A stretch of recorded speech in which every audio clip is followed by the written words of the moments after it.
Aktres na si Sofia Andres at partner nitong si Daniel Miranda, magkarelasyon pa ba?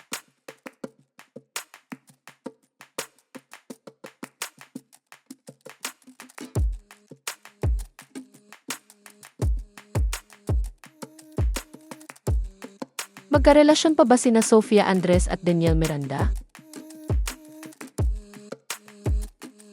Ito ang tanong ng ilang netizens na nakapansing halos sabay nag-post ng litrato sa kani-kanilang Instagram stories nitong Miyerkules, April 30, 2025. Makikita sa naturang post na sweet pa ang dalawa habang sila inasa beach, at ang kanilang post ay para sa brands ng sunglasses at caps na pareho nilang ini-endorso online.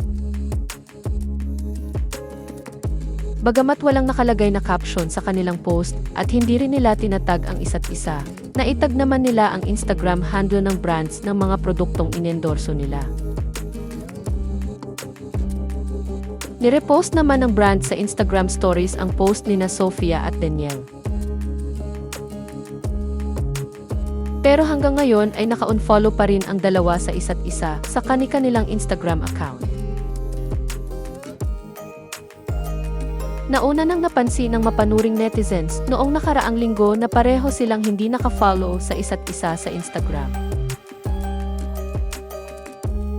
Kasunod nito ay ibinahagi ni Sofia sa Instagram ang isa sa mga aral sa buhay na natutunan niya, ang protektahan ang kapayapaan sa pamamagitan ng pagpili ng mga tamang tao. Anya, one of the greatest lessons in life that I learned is that to protect your peace by choosing the right people. Surround yourself with those whose hearts are pure, whose minds are set on growth, whose dreams reach beyond the noise of the moment. Be with the ones who remind you what the future can look like. Bright, hopeful, and full of possibility.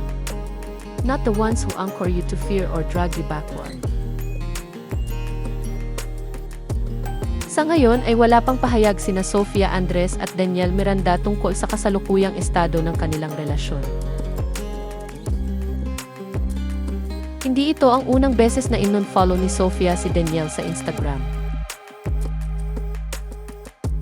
Matatandaang noong December 2022 ay may mga haka-hakang may pinagdaraanan umano ang relasyon ng dalawa nang i-unfollow ni Sofia si Daniel sa Instagram.